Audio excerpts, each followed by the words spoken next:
पूर्ण ब्रह्म को कोटि कोटि प्रणाम।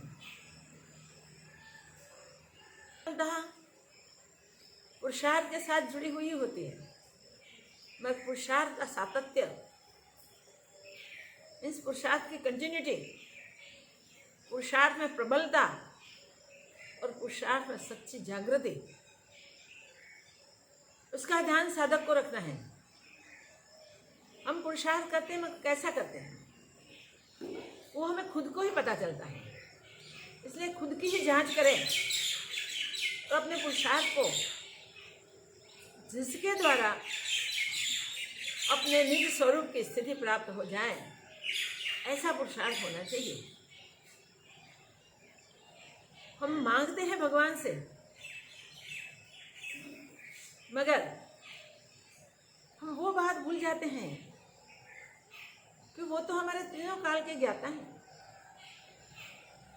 हमारे अंतर्यामी हैं, हमारे पल पल के साक्षी हैं, और प्रत्येक पल में हमें जो सामर्थ्य मिलता है उसी से ही मिलता है। इसलिए हम मांगते हैं। मांगना और मांगने से क्या मिलता है? मांगने से जो मिलना चाहिए कभी वो न भी मिल सके, क्योंकि हमारी मांग में कुछ कमियां रह जाती हैं। भगवान को तो देने के लिए कुछ भी ऐसा नहीं है जो वो न दे सके। परमात्मा के लिए अदेय कुछ भी नहीं है, मगर जब हम मांगने के लिए खड़े हो जाते हैं तब हम जो मांगते हैं, जितना मांगते हैं इतना दे देते हैं। तब हम जो पाते हैं वो परमात्मा जो दे सकते हैं उससे बहुत कम पाते हैं। जब हम पाने के लिए कुछ न सोचें,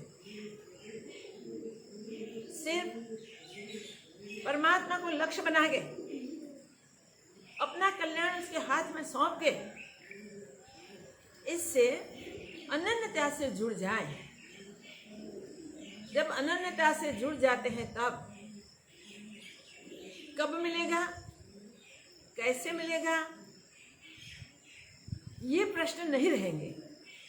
सारे प्रश्न शांत हो जाएंगे। सिर्फ जुड़ना आवश्यक है। कितने ऋषि मुनि पहले से निश्चिंत करके भगवान से ये मांगना है, भगवान से ये पाना है, ऐसे करके तपस्या करते हैं। कई ऋषि मुनि निज आनंद के लिए परमात्मा को उपासते हैं।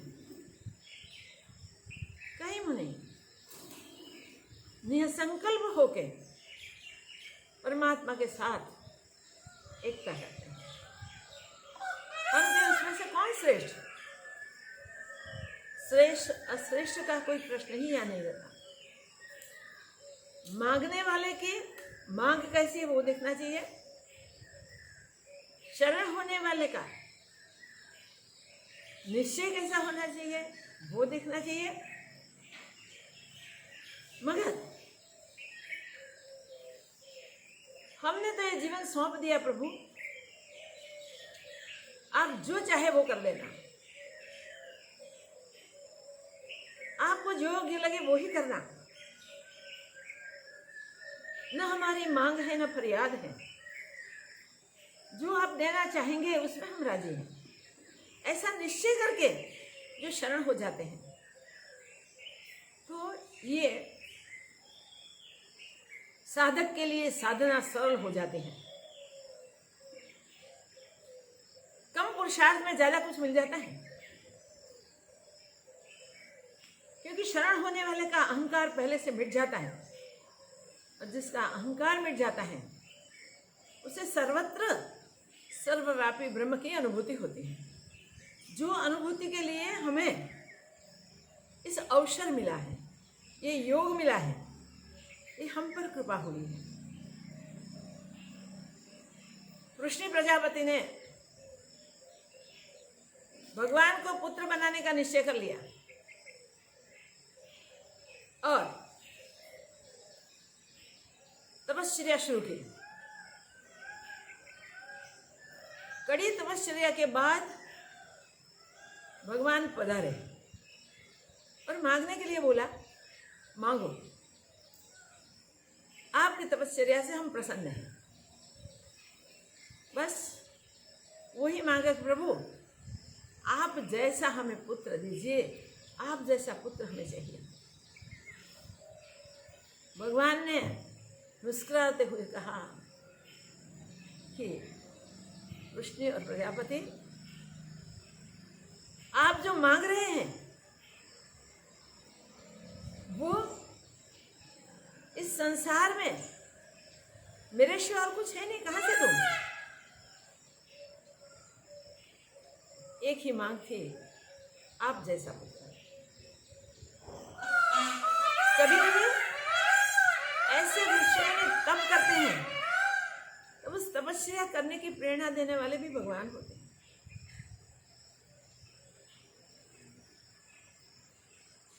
जब भगवान को इस संसार में कहीं दिए हुए वरदान पूर्ण करने होते हैं, जीवों के कल्याण के लिए उनका प्रकट होना आवश्यक हो जाता है, क्योंकि जो असुर होते हैं, जो पाशवी राजाएं होते हैं, वो अपनी मनमानी ही करते हैं और प्रजा को दुखी करते हैं। तब उनको भगवान के सिवा और कोई नहीं मार सकता और कोई परास्त नहीं कर सकता। तब भगवान को आना होता है। तब ऐसे ऋषि मुनियों को जो निष्प्रिय है, कुछ भी नहीं है, वो ऐसी मांग कर लेते हैं, उनको ऐसी प्रेरणा मिलती है। इस प्रेरणा से वो ऐसी मांग करते हैं। ऐसा अनेक बार हुआ है। जब जब भगवान ने कोई ना कोई अवतार लिया, तब तो ये कुछ हुआ है। जब देवी देवता इकट्ठे होके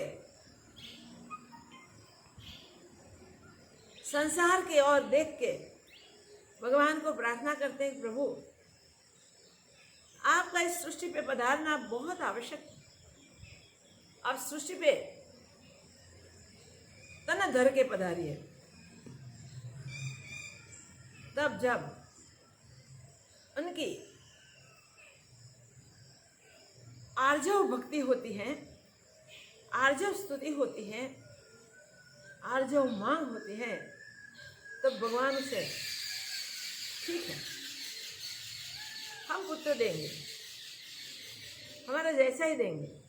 और भगवान को इसके लिए अवतरित होना पड़ता है। वरदान देते हैं भगवान, भगवान रुजू हो जाते हैं। निर्गुण निराकार ब्रह्म शरीर धारण करके ऐसे तपस्वियों के सामने आ जाते हैं और पहले कहते हैं कि मेरे जैसे तो कुछ है नहीं, हम कहाँ से देवें। मगर ये तपस्वी ऐसे होते हैं कि उसके पास दूसरी मांग ही नहीं होती। संसार तो उसको सत्य लगता ही नहीं, तब उनकी मांग वो ही रहती है।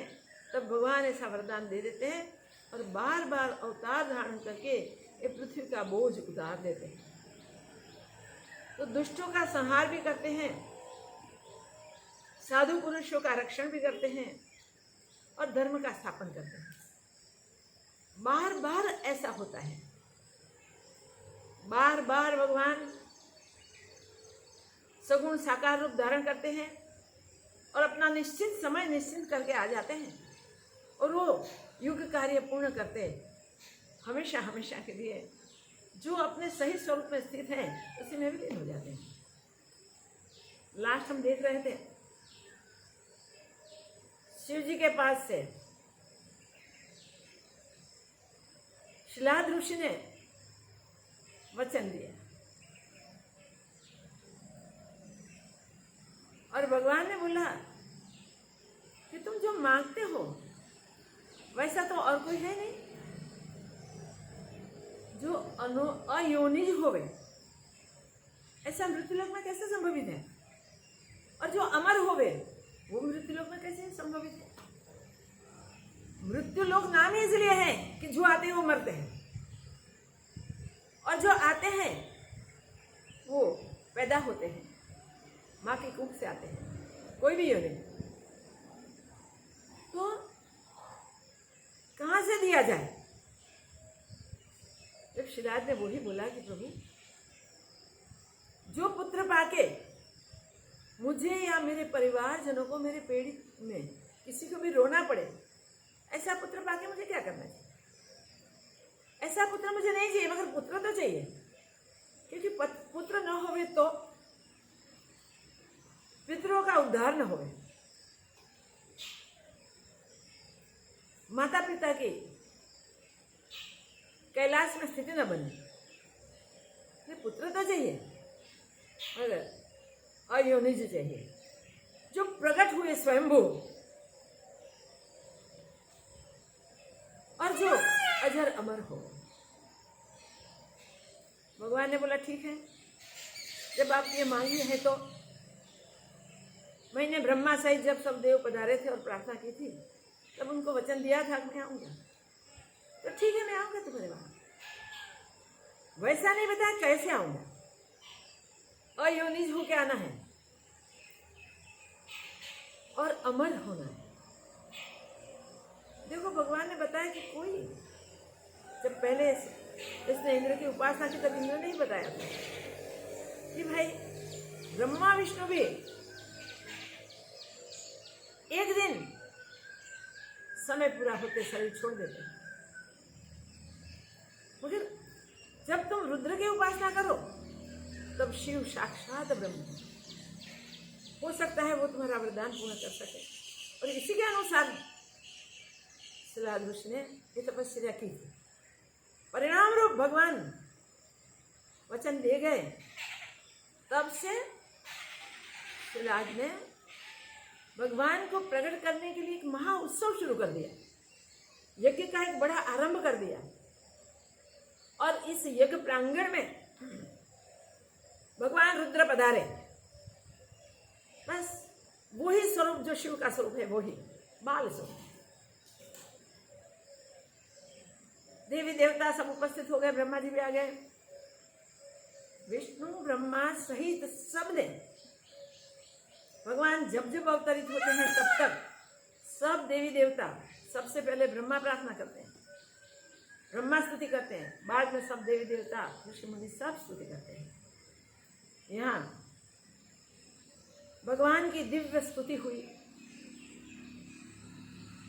ऋषि का आनंद का पार न रहा, सबको अति आनंद अति हर्ष हुआ।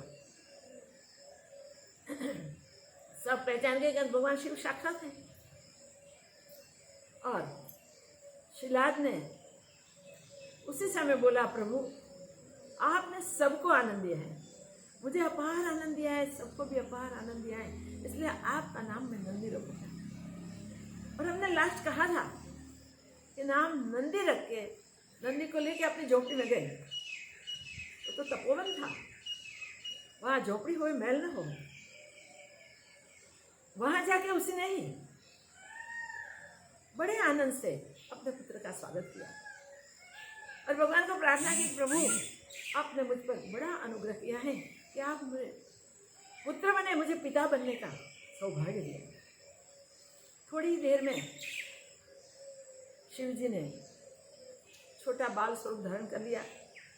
बस शिलाद थोड़े दुखी हुए कि रूप भगवान ने बदल दिया, मगर फिर पुत्र के लिए जो भी जात कर्म आदि करने थे वो सब किए।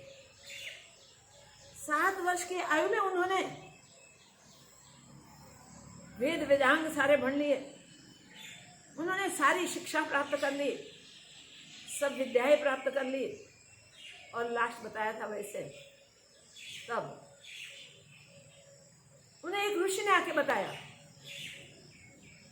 कि अरे बड़ी सौभाग्य की बात है, शिलाद आपने पुत्र पाया। किसी को इसमें प्रश्न हुआ इसलिए मैंने रिपीट किया है, मगर ये तुम्हारे पुत्र की आयुष्य 1 वर्ष की बात है। मित्रों, उनके शब्द सुनकर शिलाज को अपार दुख हुआ। देवी देवता सब इकट्ठे हो गए, सबने महामृत्युंजय जप का अनुष्ठान ले लिया, सबने शुरू कर दिया। कोई स्वस्ति वांचन करते हैं, कोई महामृत्युंजय जप करते हैं, कोई महामृत्युंजय जप का यज्ञ करते हैं। 1,00,000 दुर्गा की आहुतियों के यज्ञ किया। नंदी ने जाना कि ये क्या ऐसी बात है।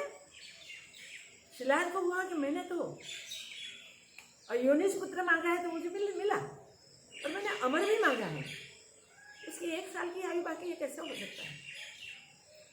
इसलिए वो भी महामृत्युंजय जप में लग गया, मगर नंदी ने भी महामृत्युंजय जप शुरू कर दिया। भगवान शिव पधारे और शिव ने बोला, नंदी तुम तो मेरे अंशज हो, मेरे ही रूप हो, तुम्हें कहाँ ये चिंता करने की आवश्यकता है। तुम मुझसे भिन्न नहीं हो, अभिन्न हो। तो भगवान रुद्र तो अजर अमर अविनाशी हैं। तो भगवान शिव का एक स्वरूप हम देखते हैं, निराकार स्वरूप। तो भगवान शिव को ओंकार कहते हैं, प्रणव कहते हैं। तो भगवान शिव नाद ब्रह्म स्वयं है। भगवान शिव साक्षात अशरीरी है। तो उनके मृत्यु की बात कहाँ से आ सकती है, वो किसी को पता नहीं था। शिव जी ने नंदिकेश्वर के शरीर पर हाथ फिराया और अपने गले में जो पुष्प की माला थी वो पहना दी। सब देवता प्रसन्न हो गए, आनंदित हो गए। साक्षात शिव है, जगत में पधारे हैं। शिलाज को पुत्र भावना है, इसलिए भगवान इस बालक का रूप ले लिया है। तो है तो वही। भगवान शिव ने बोला कि भाई सब गुणों को मैं बुला लेता हूँ, बस बात करते सारे गण आ गए। सब गण आके उपस्थित हो गए और भगवान ने वहाँ नंदिकेश्वर का सबसे अधिपति गण में अभिषेक कर दिया। सब गणों में श्रेष्ठ गण का पद उन्हें दे दिया और पार्वती जी प्रसन्न हो गए। आगे का मैंने बताया था।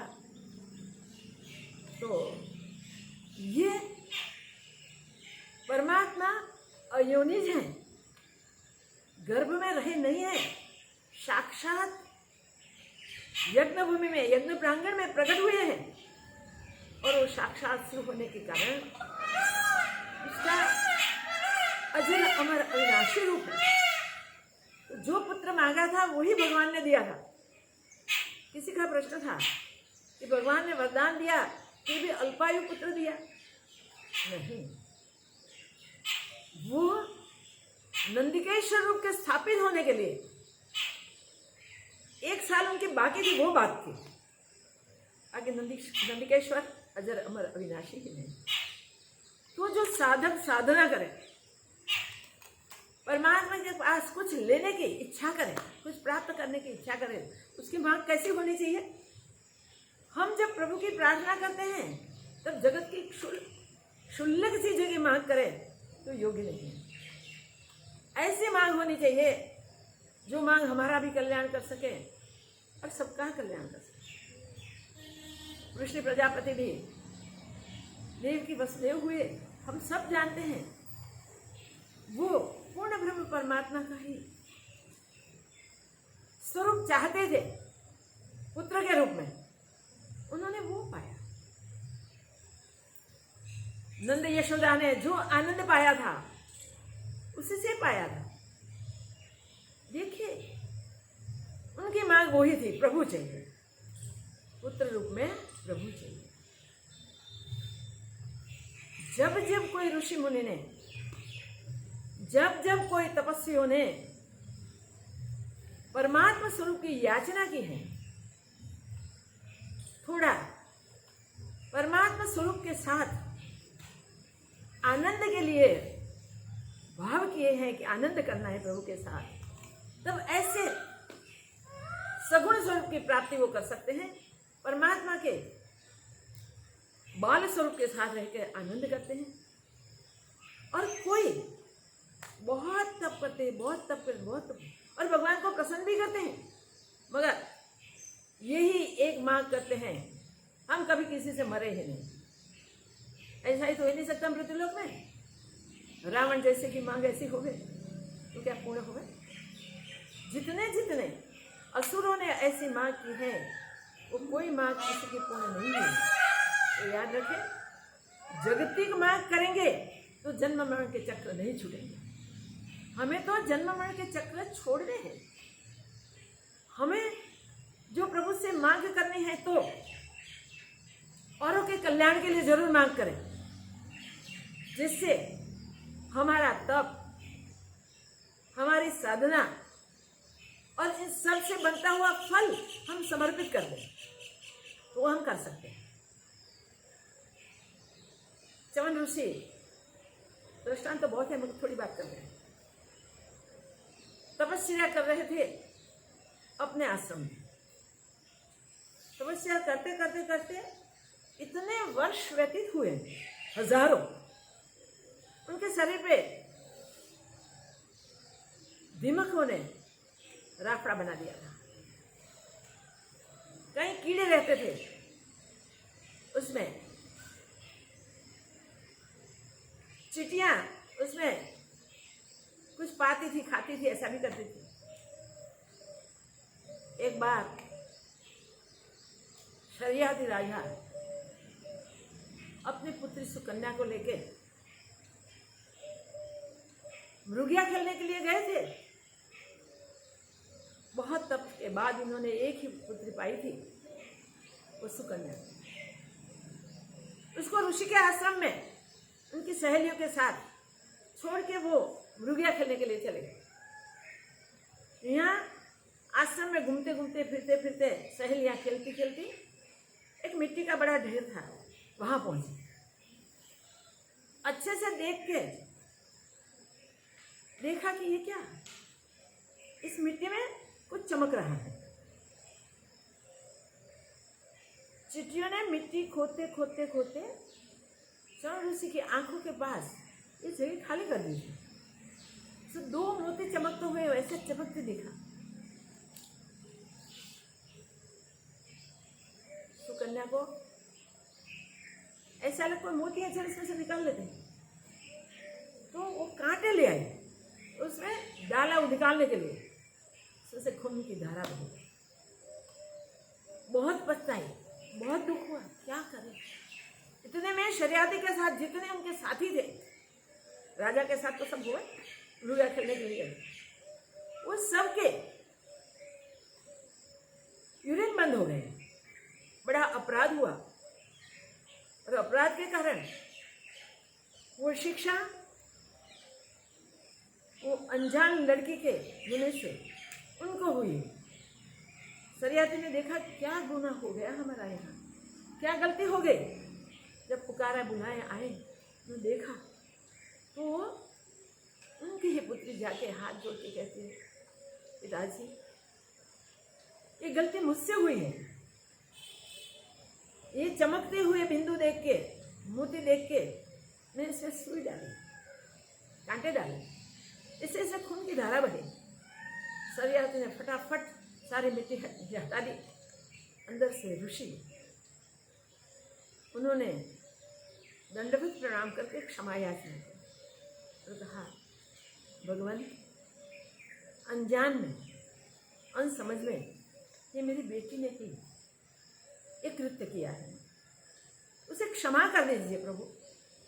और मैं आज यही मेरी कन्या को, मेरी एकलौती कन्या है, आपकी सेवा में छोड़ जाता हूँ, आप उसे भार्या के रूप में स्वीकार दीजिए। देखो, बहुत तपस्या के बाद प्राप्त किया था, मगर समय आने के बाद उसका दान कर दिया। कभी कभी हम जगत मांगते हैं तो भी मांगा हुआ जगत हम हमारा ना समझे। यहाँ गलती हुई तो गलती का प्रायश्चित करना ही चाहिए, ऐसा समझ के राजा ने उस कन्या को दे दिया। और कन्या तैयार हो गई, मेरा पाप है, मैंने किया है, मुझे ही भुगतना चाहिए, मैं भूगूंगी। वो पतिव्रता नारी हुई, अपने पति की इतनी सेवा की, इतनी सेवा की, इतनी सेवा की कि सेवा से उसने पति का नवयन भी प्राप्त कर लिया, उनकी आंखों भी वापस प्राप्त कर ली। अश्विनी कुमार फिरते फिरते फिरते उस आश्रम में आए और उन्होंने देखा उस पतिव्रत से सुकन्या का, उनकी सेवा से प्रसन्न हुए और चवन मुनि को आंखें भी दे दी और यौवन भी दे दिया। तब चवन मुनि को हुआ कि मुझे इतना देने वाले, मेरे पर इतना उपकार करने वाले के लिए मुझे कुछ करना चाहिए। तो अश्विनी कुमार तो देवताओं के वैद्य थे। चवन मुनि ने बोला कि यज्ञ का भाग देवताओं को मिलता है, उन सबकी सुरक्षा करने वाले, उसके रक्षण करने वाले, उसके देह के संभालने वाले आप हो, तो यज्ञ के भाग जो देवताओं को मिलते हैं उसमें मैं आपको सम्मिलित करूंगा और आपको यज्ञ का भाग दिलाऊंगा। कभी कोई हम पर उपकार करें तब हमें भूल नहीं जाना चाहिए उस सामर्थ्य था उसने इसलिए हम पर किया, नहीं, ऐसा नहीं। उपकार का बदला दिए बिना हमें चैन नहीं होना चाहिए।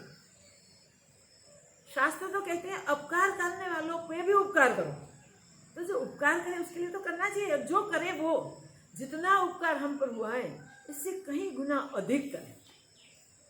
तो हमेशा हमेशा के लिए अश्विनी कुमारों को ये भाग मिले यज्ञ का, वो करना, वो दिया उसने। इंद्र क्रुद्ध हो गए, इंद्र का स्वभाव है, बोले कि अगर ऐसा उद्यम किया तो मैं वज्र से तुम्हारा सिर काट दूंगा। चवन मुनि ने सोचा कुछ भी हो जाए, मैंने जो कहा है वो होना ही चाहिए। उन्होंने सोचा कि इंद्र को सच्चा पाठ कौन दे सकता है, सच्ची शिक्षा कौन दे सकता है, इंद्र को सच्चा कौन समझा सकता है। सोचते सोचते वज्र जिसको कुछ न कर सके इसका तब करना चाहिए, ऐसा सोचा और ध्यान गया चवन मुनि का भगवान रुद्र के ऊपर और उन्होंने फिर से तपस्या की, शिव जी को प्रसन्न किए। शिव जी पधारे, शिव जी पधारे उसके समय ये चवन मुनि ने उद्यम नहीं छोड़ा था। वो यज्ञ भाग दिलाने के लिए चाहते ही थे मगर इंद्र देना नहीं चाहता था, इसलिए इंद्र ने वज्र छोड़ा। जब इंद्र ने वज्र छोड़ा तब भगवान रुद्र बीच में आ गए।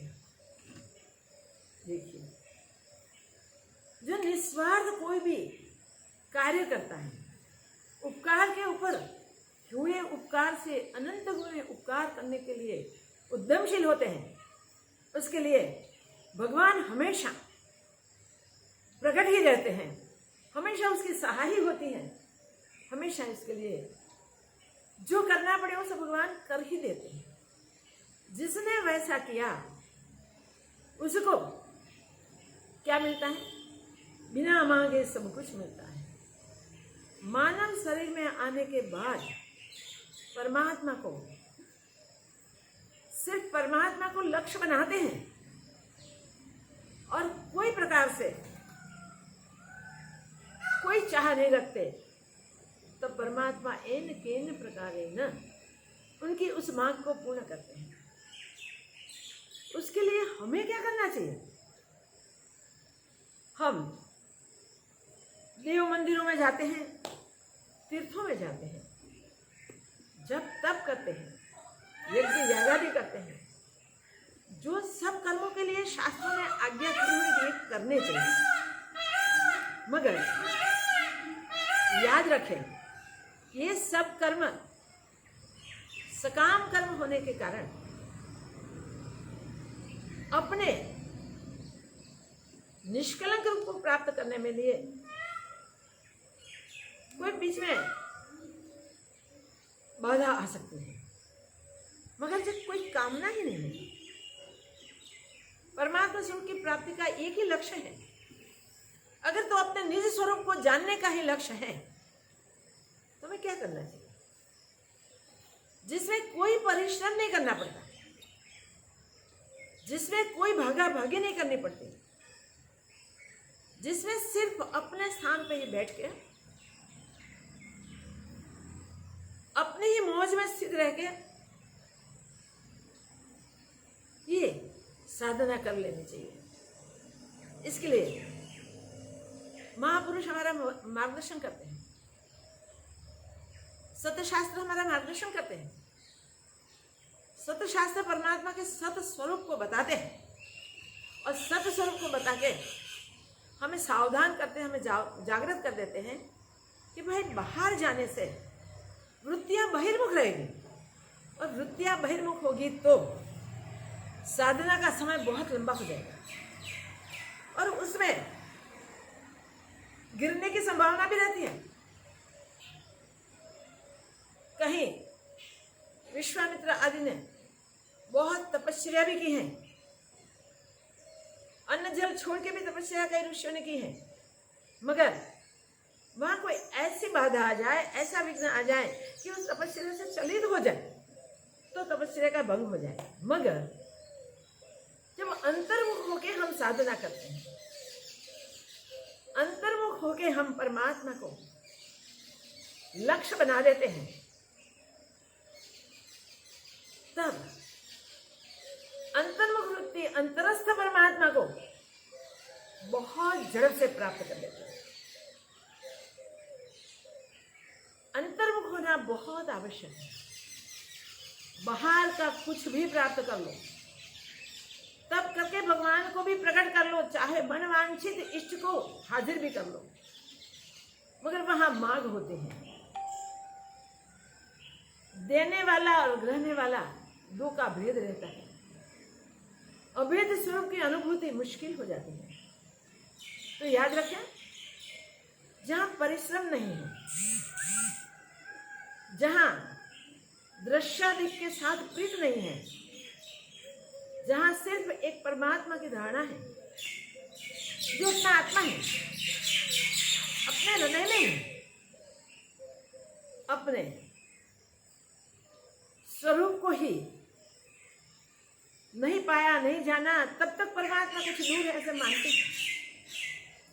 तब हमें धारणा करनी चाहिए परमात्मा, शास्त्रों के आधार से धारणा करें आत्मा सो परमात्मा, आत्मा ही परमात्मा है, और लक्ष्य एक बना दें। तो इसके लिए पहले आसन में स्थित रहना है। आसन दिखना नहीं चाहिए, आसन हिलना नहीं चाहिए, आसन की सिद्धता प्राप्त कर देनी चाहिए। फिर प्राणों पे विजय प्राप्त करना चाहिए, इसके लिए प्राणायाम का अभ्यास। तो प्रत्याहार करें, आसन, प्राणायाम, प्रत्याहार। इसके बाद धारणा, ध्यान, नियम करके ध्यान कर ले, और धारणा के बाद ध्यान के बाद समाधि, और समाधि के बाद निर्विकल्प समाधि, जिसमें स्वरूप की प्रतीति, वो एक स्थान पे बैठ के आप कर सकते हैं, एक आसन पे बैठ के कर सकते हैं, एक जगह निश्चिंत करके वहां बैठ के कर सकते हैं।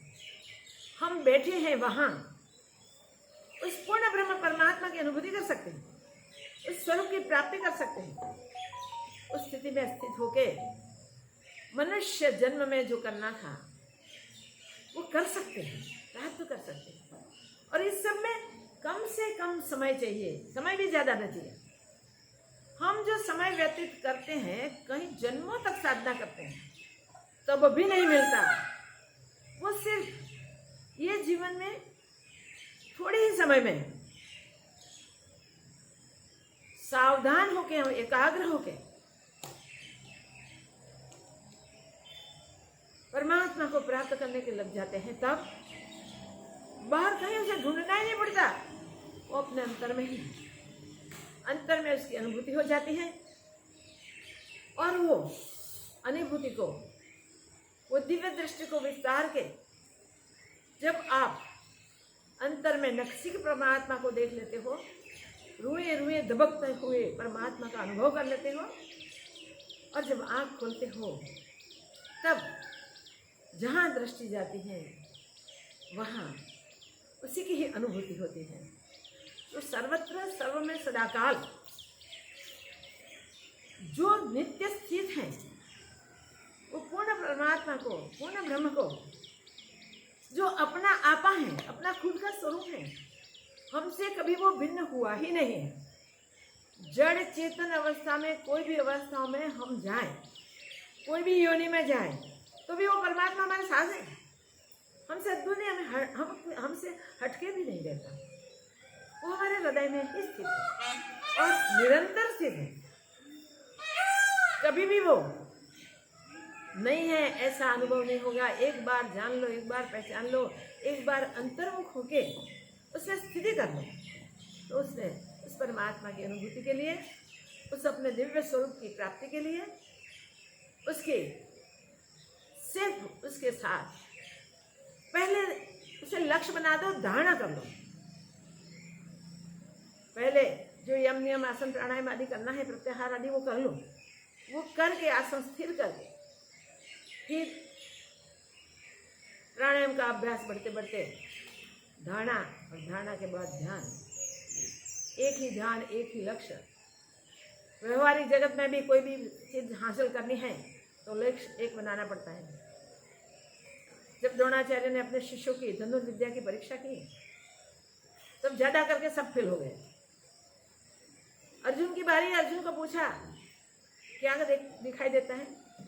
प्रभु मुझे और कुछ नहीं दिखता है, अकेला तोता दिखता है। अच्छा, और गौर से देखो।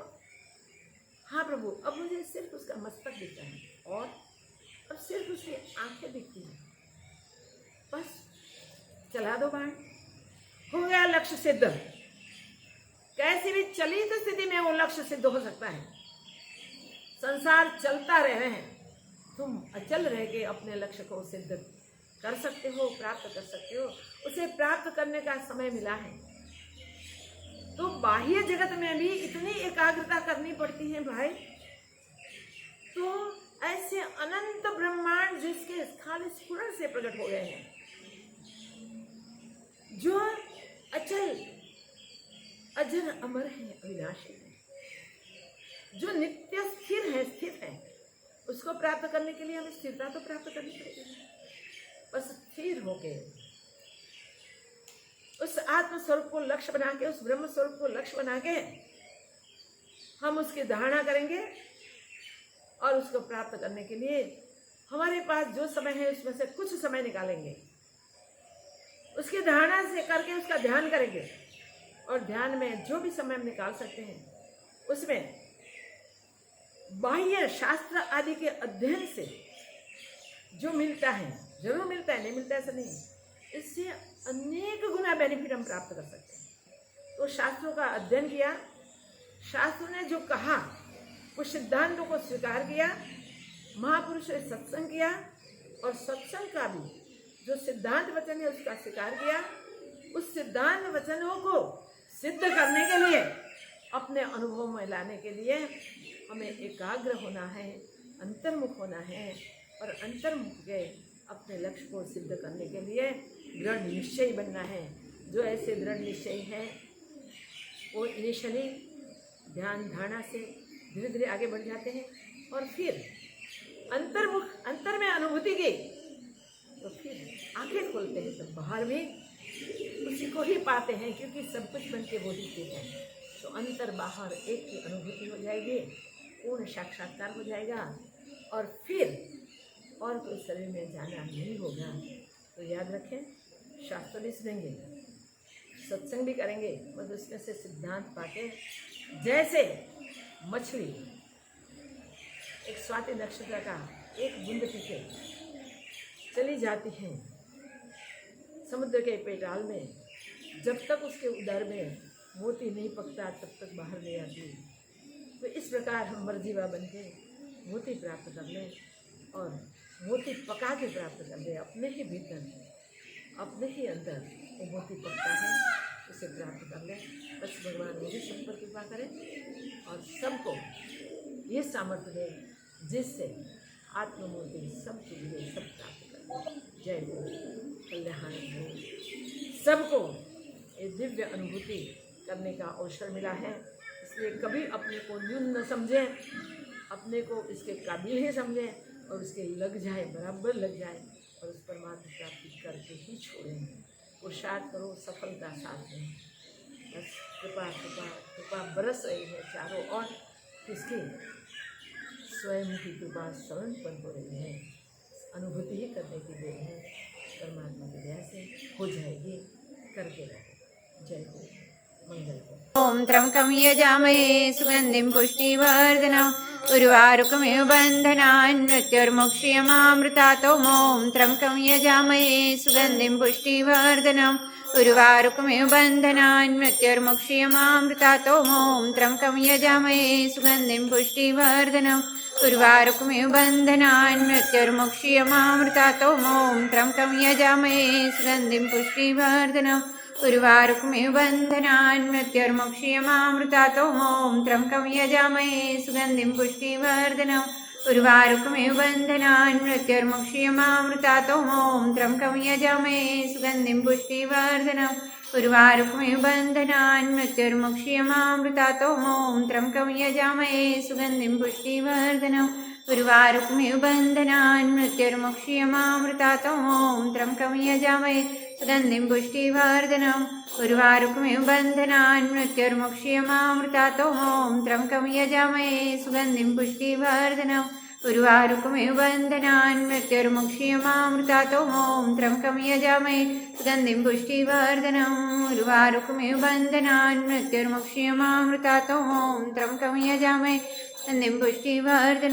उर्वारुकमिव बन्धनान् त्र्यंबकं यजामहे सुगंधिं पुष्टिवर्धनम् उर्वारुकमिव बन्धनान् मृत्युर्मुक्षीयमामृतात्। ओम त्र्यंबकं यजामहे सुगंधिं पुष्टिवर्धनम् उर्वारुकमिव पुष्टिवर्धनम् उर्वारुकमिव बन्धनान् मृत्युर्मुक्षीयमामृतात्। ओम त्र्यंबकं यजामहे सुगंधिं पुष्टिवर्धनम् उर्वारुकमिव बन्धनान् मृत्युर्मुक्षीयमामृतात्। ओम त्र्यंबकं यजामहे सुगंधिं पुष्टिवर्धनम् उर्वारुकमिव बन्धनान् मृत्युर्मुक्षीयमामृतात्। ओम त्र्यंबकं यजामहे सुगंधिं पुष्टिवर्धनम् उर्वारुकमिव बन्धनान् मृत्युर्मुक्षीयमामृतात्। ओम त्र्यंबकं यजामहे सुगंधिं पुष्टिवर्धनम् उर्वारुकमिव बन्धनान् मृत्युर्मुक्षीयमामृतात्। ओम त्र्यंबकं यजामहे सुगंधिं पुष्टिवर्धनम् उर्वारुकमिव बन्धनान् मृत्युर्मुक्षीयमामृतात्। ओम त्र्यंबकं यजामहे सुगंधिं पुष्टिवर्धनम् उर्वारुकमिव बन्धनान् मृत्युर्मुक्षीयमामृतात्।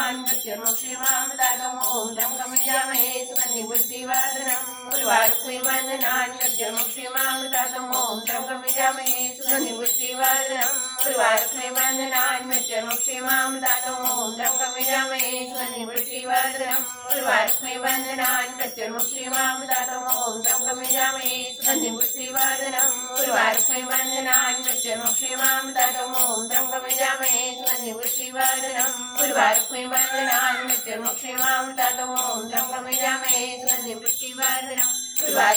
बन्धनान् मृत्युर्मुक्षीयमामृतात्। ओम त्र्यंबकं यजामहे सुगंधिं पुष्टिवर्धनम् उर्वारुकमिव बन्धनान् मृत्युर्मुक्षीयमामृतात्। ओम त्र्यंबकं यजामहे सुगंधिं पुष्टिवर्धनम् उर्वारुकमिव बन्धनान् मृत्युर्मुक्षीयमामृतात्। ओम त्र्यंबकं यजामहे सुगंधिं पुष्टिवर्धनम् उर्वारुकमिव बन्धनान् मृत्युर्मुक्षीयमामृतात्। ओम त्र्यंबकं यजामहे सुगंधिं पुष्टिवर्धनम् उर्वारुकमिव बन्धनान् मृत्युर्मुक्षीयमामृतात्। ओम त्र्यंबकं यजामहे सुगंधिं पुष्टिवर्धनम् उर्वारुकमिव बन्धनान् मृत्युर्मुक्षीयमामृतात्। ओम त्र्यंबकं यजामहे सुगंधिं पुष्टिवर्धनम् उर्वारुकमिव बन्धनान् मृत्युर्मुक्षीयमामृतात्।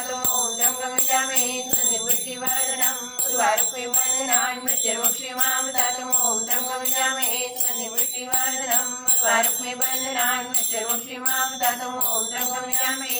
पुष्टिवर्धनम् उर्वारुकमिव बन्धनान् मृत्युर्मुक्षीयमामृतात्।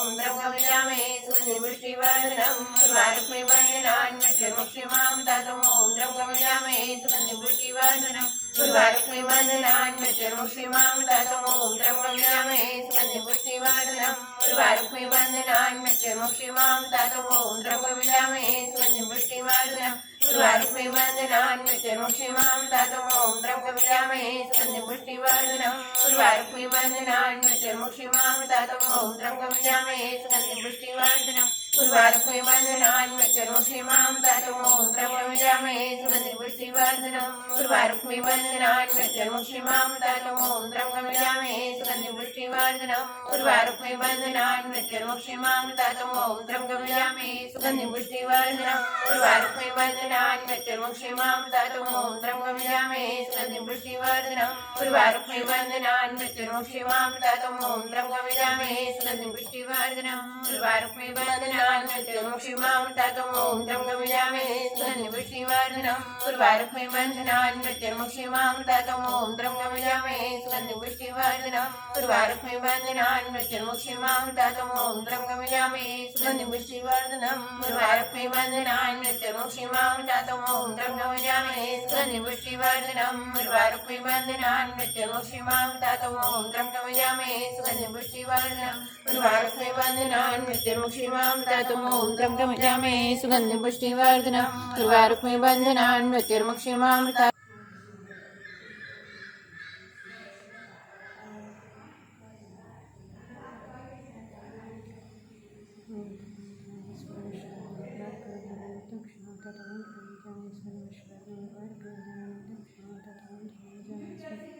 हर